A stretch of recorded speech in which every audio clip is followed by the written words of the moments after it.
रामनगर गांव में एक मछुआरा रहता था जिसका नाम लखन था। वो अपनी पत्नी निर्मला के साथ रहता था और मछलियां बेचकर अपना गुजारा करता था। लखन का एक दोस्त था देव।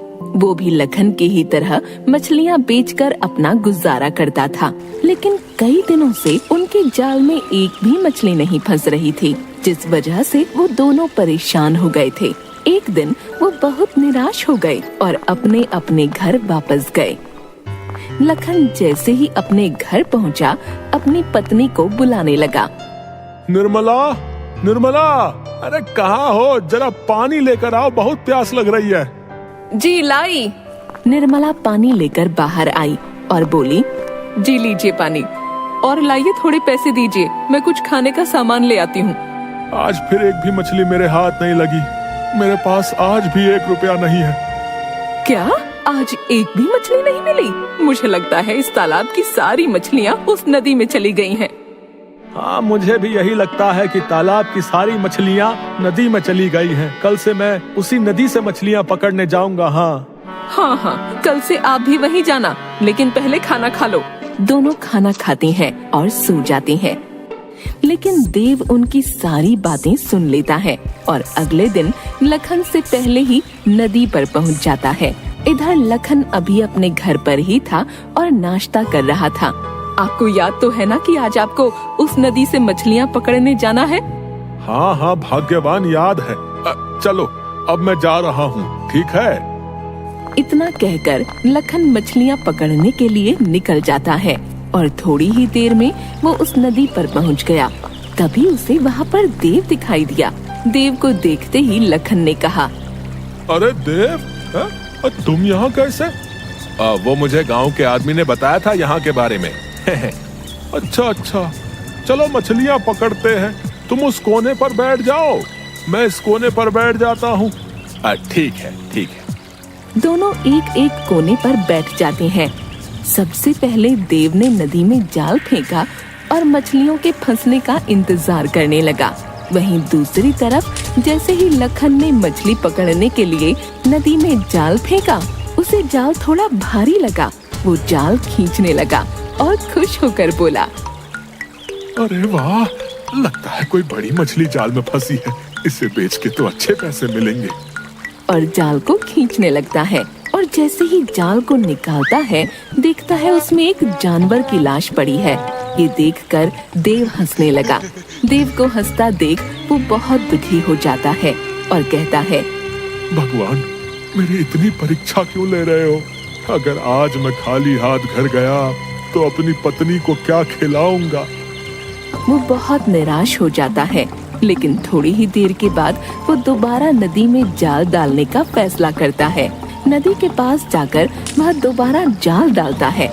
इस बार जब वो जाल डालता है तो उसे जाल बहुत भारी लगता है। वो खुश होता है और मन ही मन सोचता है, लगता है भगवान ने सुन ली और इस बार जाल में कोई मोटी मछली भेज दी।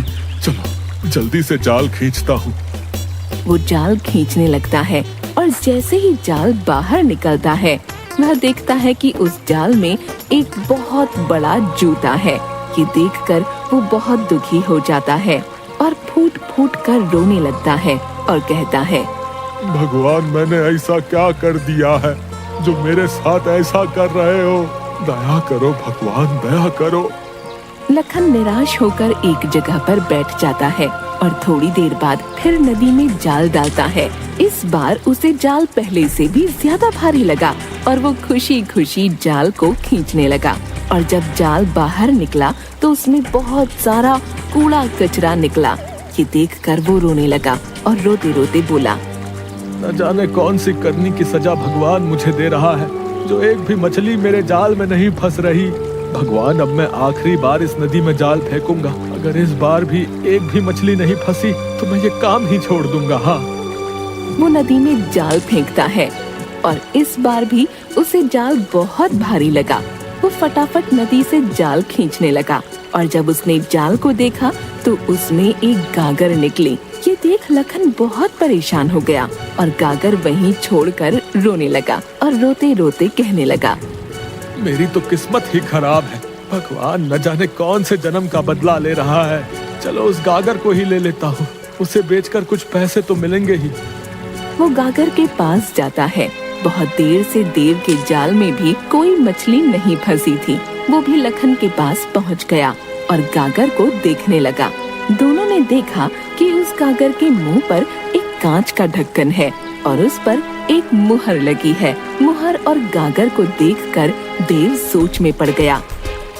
लखन, लगता है इस गागर में बहुत सारा सोना चांदी है और किसी राजा ने अपने राज्य की मुहर लगाकर इसे नदी में फेंक दिया है। अच्छा ही है, खोलो खोलो इस गागर को। रुको, खोलता हूँ। लखन ने जैसे ही उस गागर को खोला, उस गागर से धुआं निकलने लगा और धीरे धीरे वो सारा धुआं आसमान में फैल गया। धीरे धीरे उस धुएं का आकार एक राक्षस के रूप में बदल गया। राक्षस को देखकर लखन और देव बहुत डर गए और अपने अपने घर की तरफ भागने लगे। तभी उस राक्षस ने कहा, डरो मत, मैं तुम्हें कुछ नहीं करूँगा। तुमने मुझे इस कैद से मुक्त किया है। मैंने कैसे किया आपको मुक्त? बहुत सालों पहले मैंने लोगों को बहुत परेशान कर रखा था। सब मुझसे परेशान थे, जिससे नाराज होकर राजा इंद्र ने बाबा मनुश्री की मदद से मुझे एक राक्षस बना दिया और इस गागर में कैद कर दिया। इस गागर के ढक्कन पर जो मुहर लगी है वो भी उस बाबा की ही है और उन्होंने ये श्राप दिया कि जब तक तुम्हें इन 3 सवालों के जवाब नहीं मिलेंगे तुम एक अच्छे इंसान नहीं बनोगे। अब तुमने मुझे इस गागर से तो मुक्त कर दिया, अब तुम्हें मेरे सवालों का जवाब देना होगा। क्या तुम मेरे सवालों का जवाब देने के लिए तैयार हो? अगर तुमने मेरे सवालों के सही जवाब दिए तो जो तुम चाहो मैं वो तुम्हें दूंगा। राक्षस की बात सुनकर देव के मन में लालच आ जाता है और वो बोलता है, राक्षस जी, इस लखन ने आपको मुक्त नहीं कराया, बल्कि मैंने मुक्त कराया है। क्या सच में तुमने मुझे आजाद कराया है? हाँ। एक काम करो, तुम दोनों मेरे सवालों का जवाब दो। तुम दोनों तैयार हो? हाँ, मैं तैयार हूँ। हाँ, मैं भी तैयार हूँ। आप पूछिए। देव, तुम बताओ, लालच क्या है? लालच एक बुरी बला है। हाँ। अच्छा, दूसरा प्रश्न, मुझे गागर से किसने मुक्त कराया था? राक्षस का ये प्रश्न सुनकर देव असमंजस में पड़ गया।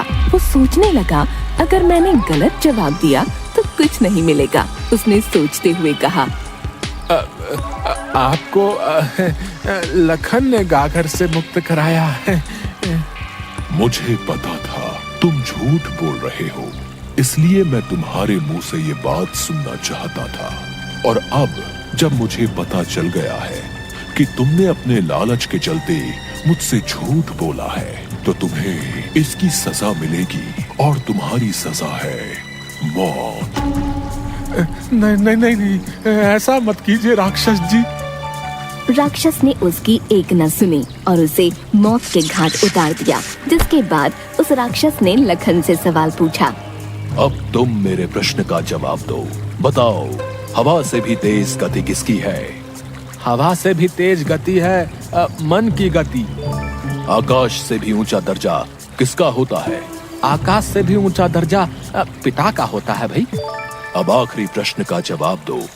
बताओ, ऐसा कौन सा शास्त्र है जिसे पढ़ के मनुष्य बुद्धिमान बनता है?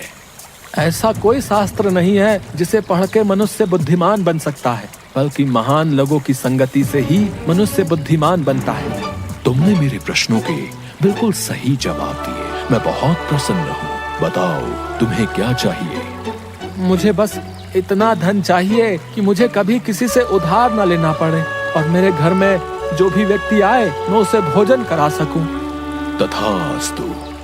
इतना कहकर वो राक्षस एक साधु के रूप में बदल गया और वहाँ से गायब हो गया।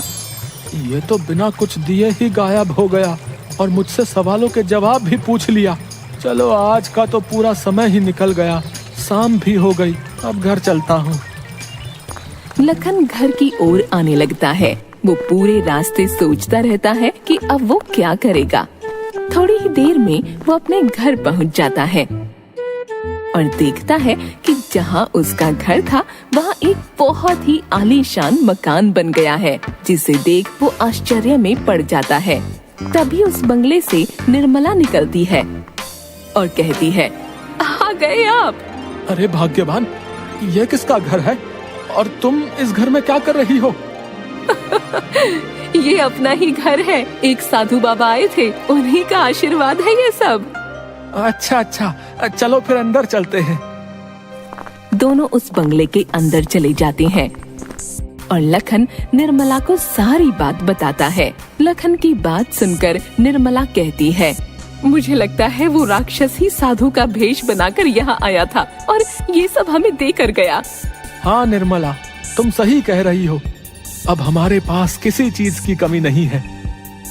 निर्मला और लखन दोनों खुशी खुशी उस बंगले में रहने लगे। अब उनके पास किसी भी चीज की कोई कमी नहीं थी।